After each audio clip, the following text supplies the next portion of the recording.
Hey, gang, it's me, Dr. Steve. And there's something that you've probably noticed if you've been to the pharmacy of late. They don't always have what you need when you need. Does this happen to you? It actually just happened to me last month. You go to the pharmacy to pick up a prescription, usually something you need to take every day. But then you're told that you're going to have to wait several days, maybe even weeks before the pharmacy has it in stock.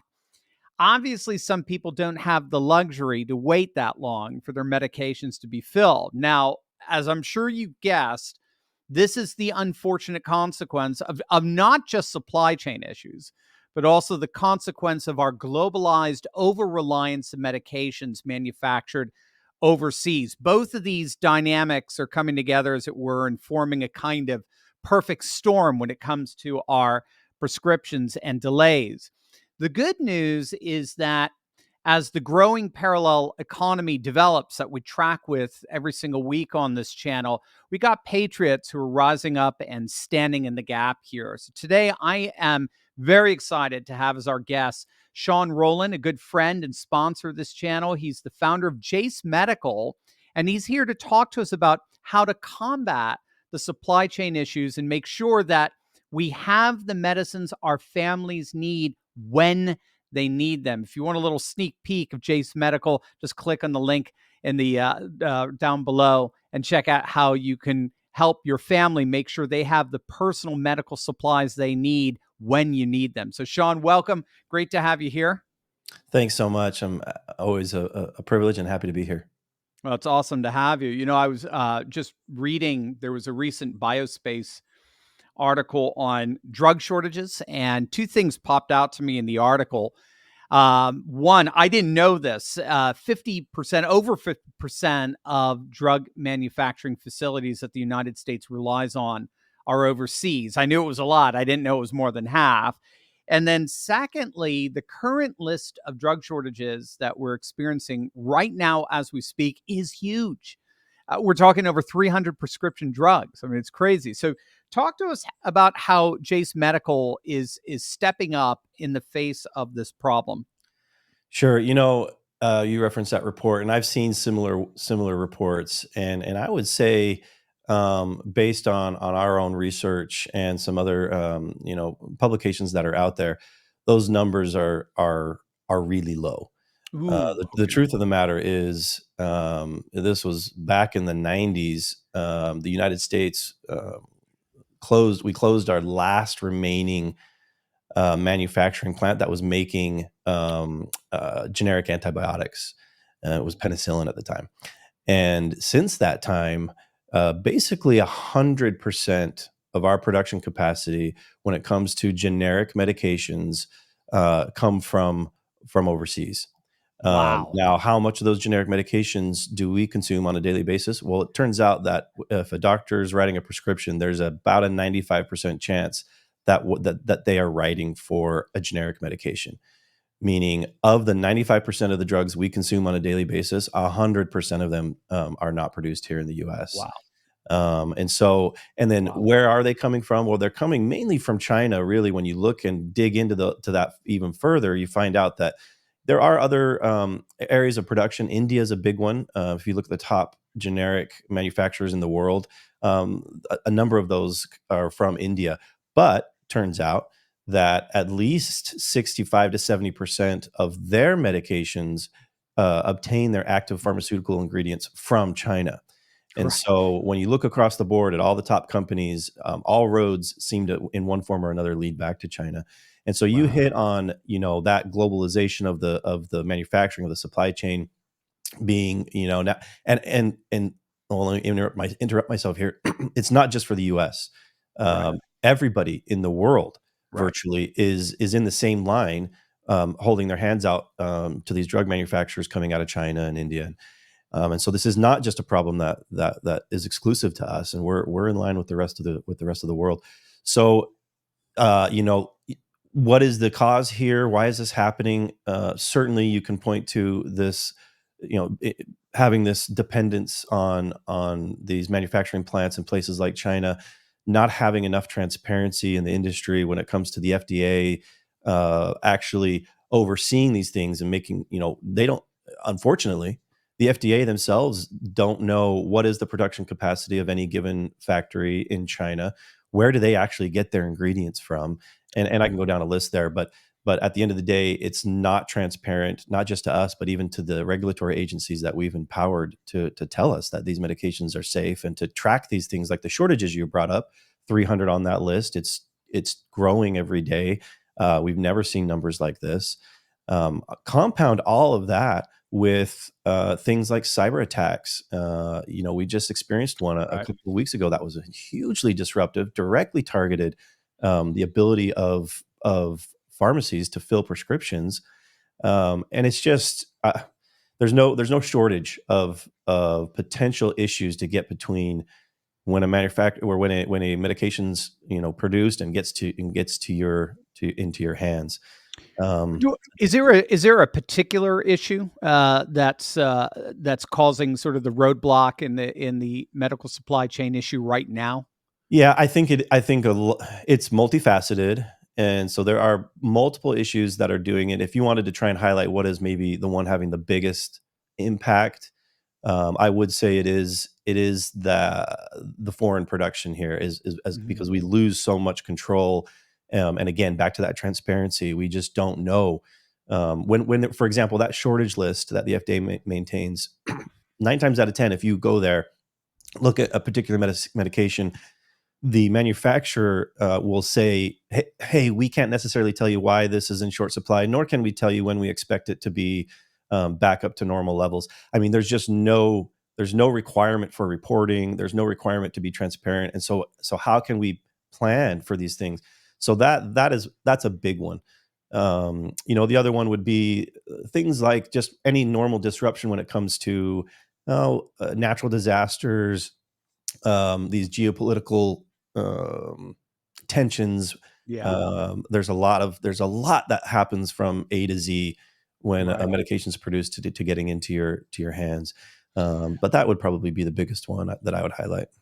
And how do drug shortages how do they affect the way healthcare providers treat patients effectively? I mean, obviously, it's got to have some kind of effect on doctors and how they're approaching treatment. Absolutely, and those are the tragic stories that, and you can read about them. They've been well documented. We're talking cancer doctors who are having to literally decide. They only have so much of this medication. They've got 2 patients, maybe one's an older 80-year-old woman with lung cancer, and one's maybe a young kiddo with some other form of cancer, and they're having to decide which of these 2 am I gonna give the medication to?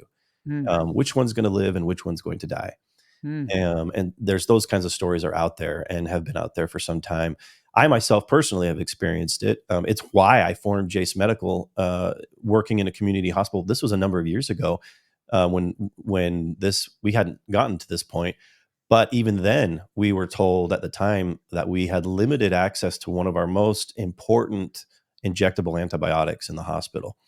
And at the time, it struck me as just this is pre-COVID. This is before shortages were even a thing, and so that at the time just really I stopped in my tracks. What is going on? I'm in a top tier healthcare system in the world, and I can't get this basic medication for my patients. What is going on? And that's what led to all this research to finding out where our meds come from and what the true cost is behind all this, and ultimately formed Jace Medical as a result. It's so interesting because we've had a number of guests on before talking about the importance of preparedness, of literally prepping. But as you know, I mean, it's always right: food, water, basic necessities, and so forth. And what I love so much about Jace Medical is that you're reminding us that we've got to have our medicines, our prescriptions prepped as well. For a lot of us, that is a life and death issue. And that's where you have something called the Jace case comes in, which I thought was really cool. Could you, Yeah. yeah, could you just flesh that one out for us a little Sure. bit? So, kind of into the back to those origins when realizing this is a thing, and how can I, as a family physician in anywhere USA, how can I make an impact in what is a global problem and what is something that at the end of the day is a life or death problem. These are big problems. So what can I do? So ultimately, what we leveraging telemedicine, leveraging some, combining of some smart minds to say, okay, if you needed a certain number of medications, if all of a sudden you are cut off from healthcare and from your access to a pharmacy to a doctor, what are some of the most basic things that you would need to be safe, to be able to cover, whether it was diarrhea, pneumonia, infected cuts, a UTI, a bite from a dog or a wild animal, any of these any of these possible scenarios. And so we came up with the Jace case, and that is, initially it was 5 antibiotics, would cover things like what I just mentioned, as well as things like bioterror, anthrax attacks, tularemia, plague, are all covered in this Jace case. Since that time, we've added on, where people can come on and add on about 33, 34 additional medications that are also, important and to be used in emergencies. And the idea is that you have this on hand before you need it. Right. Because by the time you need you mentioned going to the pharmacy and having to wait a day or 2 or 3 or a week. When it comes to some of these medications, when you're acutely ill with a bacterial infection, you can't wait that long. You can't, Right. even a day, can have serious consequences. So having this on hand before you need it, the same way as you have your Tylenol and you have your ibuprofen in your medicine cabinet, is the game changer here. And it's what we're out here to tell people. You can do this. It's prescribed by a doctor. It's dispensed by a licensed pharmacy in the U.S. And we add support and education to make sure that it's done safely. Yeah, it's so interesting because we are in the age of the network society where we're no longer limited by proximity to one another. But I think, at least I know for me, when it comes to health, I'm always thinking in terms of the brick and mortar doctor just down the road, 5 minutes away from me. But you, in many ways, right now, are closer to me than that doctor 5 minutes down the road. This is the beauty of the network society and telehealth and being able to transcend frontiers proximities to be able to have direct access. Exactly.